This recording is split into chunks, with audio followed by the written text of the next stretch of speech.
Did you know? Food waste has risen 50% in a decade. Singaporeans generated almost 800,000 tons of food waste last year.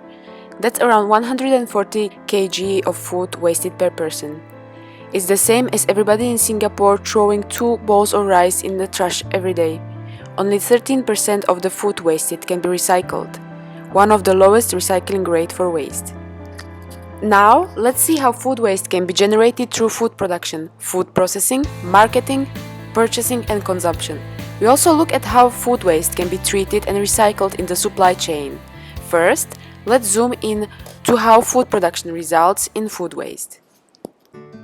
To gain more insights about food production in Singapore, our team went down to Bollywood Veggies, a small-sized plantation located in Kranji countryside.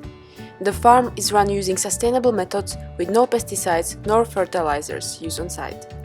We interviewed Mrs. Fu and she shared with us her thoughts regarding the problem of food waste at the food production stage in the supply chain. Food waste is a big problem in Singapore, a huge problem. Yes. So we've always been very conscious about that since we started 10 years ago.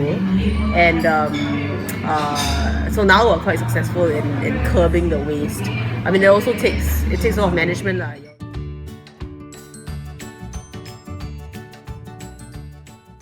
Plants are very useful and so that's why we waste very little, and whatever that we don't use goes in the compost heap and it goes back into the life cycle, because then it helps other plants to grow.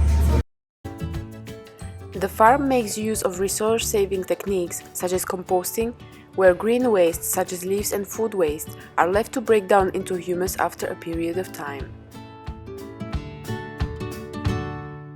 Let's say if you get it from a supplier bulk, normally to get a good price you have to buy bulk, and then you end up wasting because you don't use it enough. But basically the root of the issue is that the restaurants and hotels serve too much food, and the reason because they charge too much.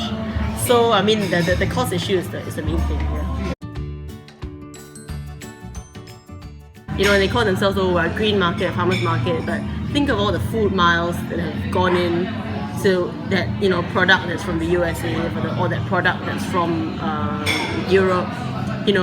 Is that really green? Marketing to me is marketing. So I think a lot of it is to drive sales, because people now care about the environment. Well, they say they care about the environment, and businesses want to. Businesses know that it's good business to act like you're caring about the environment. I think that green thinking and green sort of action throughout the supply chain, we've not achieved that, because many people are still concerned with cost, and with all these extra efforts comes extra cost. The second stage in the food supply chain is food processing. Food processing involves peeling, slicing, boiling. In these processes, lots of foods are being trimmed away by processing equipment. Most of the food produced goes through cosmetic filtering, where food that looks unpresentable according to the market standards are thrown away even if it's edible. Here are some of the interviews with the stall owners in the wet market. 没有啦，可以搬弄咯，卖不完可以丢掉咯。这些卖不完就被丢掉了。然后这些卖不完除了丢掉，还有没有做其他的东西？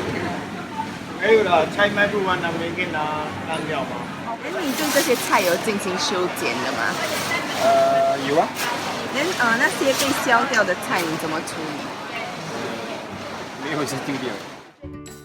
Now, let's go over to the marketing stage of the food supply chain. We conducted an interview with the NTUC personnel, and she shared with us that consumers tend to go through a selection process whereby they will only select fruits that look nicer on the outside. In other words, we are left with the bruised selection that nobody wants. In some cases, consumers may also tend to be a bit rough with the fruits, and this generates more wastage. Hence, NTUC tried to package the food into bags, where consumers have little power over selecting the fruits. Each bag might contain 1 or 2 bruised but edible fruits. In addition, Fair Price also has the Great Taste Less Waste initiative, where they repackage all the ugly fruits and sell them at a much lower price so as to reduce food wastage. By lowering the price, This encourages consumers to purchase food items that may not look perfect on the outside, but are still edible on the inside. Moving on to the consumption stage in the food supply chain, let's take a look at what consumers have to say about the food wastage situation in Singapore. Hello, Auntie。 Hello，你怎么选这些菜的？选新鲜的啦，不会有虫啊，不会有黑黑的。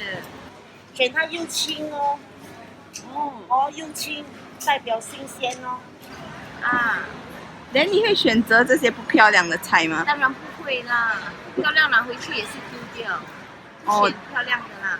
没办法，吃不下肚子。那你认为摊主怎么处理这些不漂亮的菜？他应该是把它丢掉吧，把外层不美的摘掉，然后里面再拿来卖。那些菜会不会被丢掉？这样会。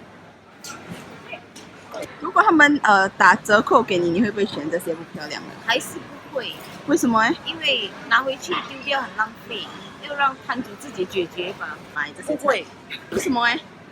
因为不健康。所以你觉得他们会不会很浪费很多食物？浪费是当然会啦，可是尽量避免啊，所以他们把外层撕掉，所以里面还可以再卖。浪费啊，这样他们就要想办法 send to community 咯。没办法，我这个 we cannot do anything is the store person 嘛。Store can donate out like they want, like old folks house sometimes. Right, they still can actually plug it, they still can cook it. 你怎么减少让食物浪费？怎么要多少买多少，要吃多少买多少，就不会浪费食物。你觉得？ In our everyday lives, we are all unknowingly contributing to food wastage in Singapore. However, apart from consumers' own action, Ms. Fu has mentioned that restaurants and hotels serve big portions in order to charge more. At the end of the day, large amount of food is wasted. A study done by NUS revealed that about 20% of food served in Singapore restaurants and hotel buffet ends up in waste. Even though food waste is severe in these places, little has been done as they are profit-driven and the food cost is low. Thus, government policies are crucial to resolve food wastage in this sector.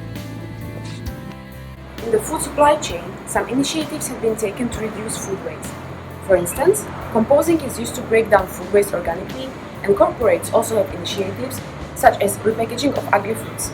However, many consumers remain unaware of the severity of food wastage. On the individual level, one can simply reduce food wastage by ordering the right portion of food or doing something to our leftover food. So now, we'll examine what exactly can be done to our leftover food.